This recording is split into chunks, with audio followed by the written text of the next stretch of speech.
आता ज्यांच्या हातून आपलं हे नामलेखन केलं ते आपले हरिभक्तपरायण गुरुवर्य धायरेकर महाराज यांनी आपल्या नामाच्या बाजारात, नामाचा बाजार थोडक्यात सांगतो. माझं नाव हरिभक्तपरायण चंद्रकांत पांडुरंग कारंडे. मी स्वतः MA BEd शिक्षक आहे. अजून मुंबई महानगरपालिकेमध्ये सेवेत आहे, मुख्याध्यापक आहे. त्यामुळे नोकरीच्या व्यतिरिक्त जो वेळ आहे हे गेल्या 5-6 वर्षापासून चालू आहे माझं. मी फक्त काय करतो, रामकृष्ण हरी विठ्ठल केशवा गोविंद माधवा हा जपमंत्र आहे, हा लिहत असतो. पुण्याची गणना कोण करी, किती लिहिलं माहिती नाही, किती पूर्ण होईल माहीत नाही. आज जिवंत आहे, आज मी जिवंत आहे आणि आज माझ्याकडून लिखाण होत आहे. आणि जिथं कुठं ही पुण्यनगरीमध्ये आलो, म्हणजे अशा ठिकाणी जाते येता रांजणगावमध्ये आलो, तिथं पण मंदिरामध्ये बसून लिहिलो. जिथं कुठं पुण्यनगरीची सेवा व्हावी जागा आहे तिथं, तर अशा या आमच्या नामस्मरणाच्या लेखनाला आमच्या माऊलींचा हात लागला. त्याने थोडंसं आमच्या मार्गदर्शनासाठी काहीतरी सुचवलं आहे, माझी विनंती आहे.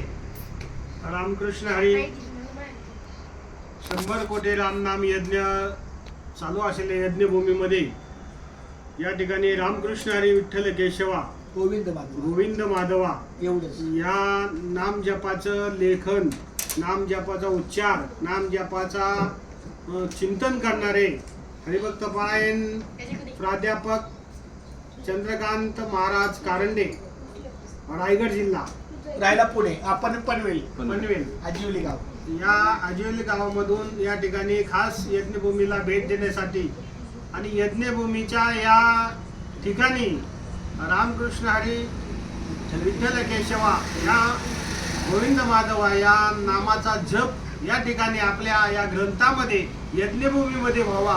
त्याचप्रमाणे महागणपती, अष्टविनायक महागणपती रांजणगाव या गणपती बाप्पाच्या आशीर्वादाने आणि गणपती बाप्पाच्या भूमीमध्ये त्यांनी हा नामजप केल्यानंतर यज्ञभूमीमध्ये आलेले आहेत आणि या यज्ञभूमीमध्ये भविष्य काळामध्ये महान असं यज्ञ मंदिर उभं राहणार आहेत.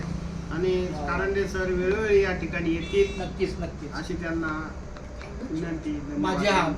माझी फक्त थोडक्यात सांगतो की मी जे रामकृष्ण विठ्ठल केशवा गोविंद माधव, मला एका कोणीतरी एकाने सांगितलं होतं की तुम्ही फक्त विठ्ठल नामाचा जप लिहून द्या.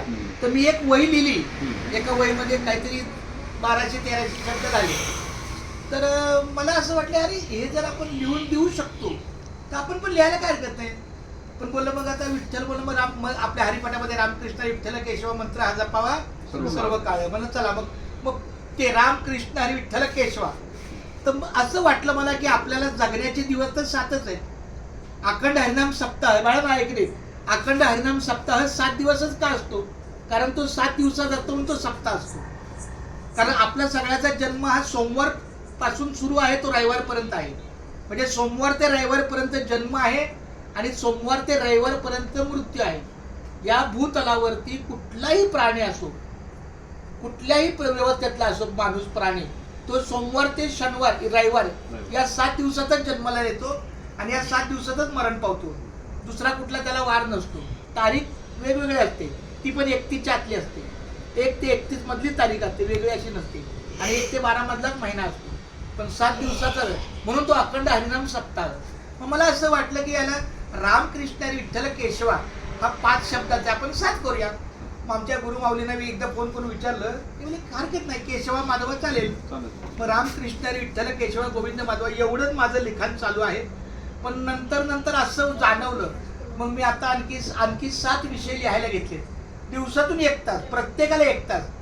मग सार्थ ज्ञानेश्वरी आहे, सार्थ तुकाराम गाथा आहे, सार्थ भागवत गीता आहे आणि पंचरत्न संत हरिपाठ आहे. 5 संतांचे हरिपाठ आहे, लिहितोच. आणि त्याच्याबरोबर हा आहे, हा रामनाम जप, अशा पद्धतीचं लेखन आहे. नंतर असं वाटलं मग आता करत राहायचं. मग मनाचे श्लोक पण लिहायला घेतला, मग शिव तांडव लिहायला घेतला, मग पांडुरंग स्तोत्र लिहायला घेतलं, मग गरुड पुराण लिहायला घेतलं. अशा पद्धतीत जेवढं होईल तेवढं आपलं 1-1 5 दिवसाला करत राहायचं. पण याच्यावर मात्र सोड. आणि याचा हे काय आहे माहिती आहे का, ज्या दिवसापासून मी सुरू केलं, उद्याचा दिवस मला माहिती आहे का नाहीये. मग मागचा दिवस, ज्या दिवशी मी जिवंत होतो पण त्या दिवशी लिखाण नाही झालं बरं का महाराज. उद्या मी जगेल का नाही माहित नाही क्षणाचा भरोसा, उद्याचा दिवस उजळेल कसा. मग आता 1 पानाला मला 20 मिनिटं लागतात, ह्या एका पानाला मला किती मिनिटं लागतात? 20 मिनिटं.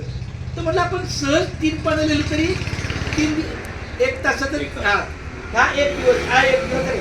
आणि म्हणजे 1 तास दिलं तर मी 3 दिवसाचं काम करतोय. मग परत 3 दिवस मागे गेलो, परत 3 दिवस मागे. असं मी आता दिवसातून 10 पानं होतात, ते मोजायची नसतात. पण आता मात्र 2000 किती चालू आहे माहिती आहे का माझं? 2009 चालू आहे. हा म्हणजे 2000 आता नाही परत चालू 2000. ही वही संपली की 2008.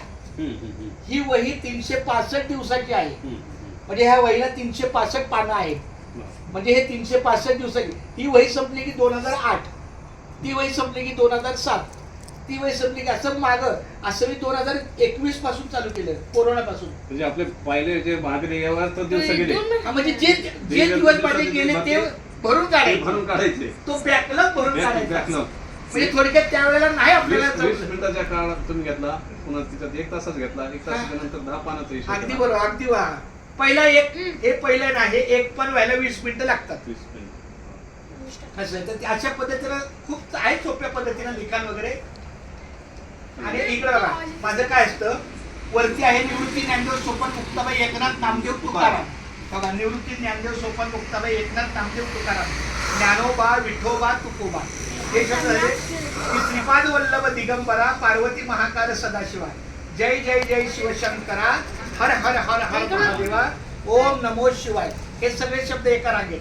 आणि दुसरं श्रीकृष्ण गोविंद हरे मुरारी, हे नाथ नारायण वासुदेवा, रघुपती राघव राजा राम, पतित पावन सीताराम. एवढ्या सगळ्या वरती 3 ओळी झाल्या. इथून रामकृष्ण हरी विठ्ठल केशवा गोविंद माधवा, रामकृष्ण हरी विठ्ठल असं हे ना 534 एका पानावर होतं. 534 अशा पद्धतीचं आहे. खूप धन्यवाद. आमच्या काढून महाराज खूप वेळ नाही तुम्ही हा म्हणजे आता सांगितलं. ह्याच्यातच माझं काय?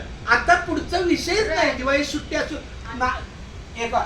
कामाला जाताना रेल्वेतून पण मी तेच करतो. एका लगेच डब्यात बसतो, लगेच डब्यामध्ये हा. रामकृष्ण हरी विठ्ठल केशवा गोविंद माधवा. जाताना 1 तास, येताना 1 तास. शाळेमध्ये उघडायचं पण नाही मला. हा सर. अशा पद्धतीचं आहे. Hello sir. धन्यवाद. तुमचा पण हात लावा, बाळा कट कर. आणि या माऊलींचा घे. हे घ्या माऊली तुमचं पण घे. 3 बॉक्स अजून 2 बॉक्स म्हणजे 5 बॉक्स मागू केशवा का? घ्या केशवा. कट कट करून स्टार्ट कर.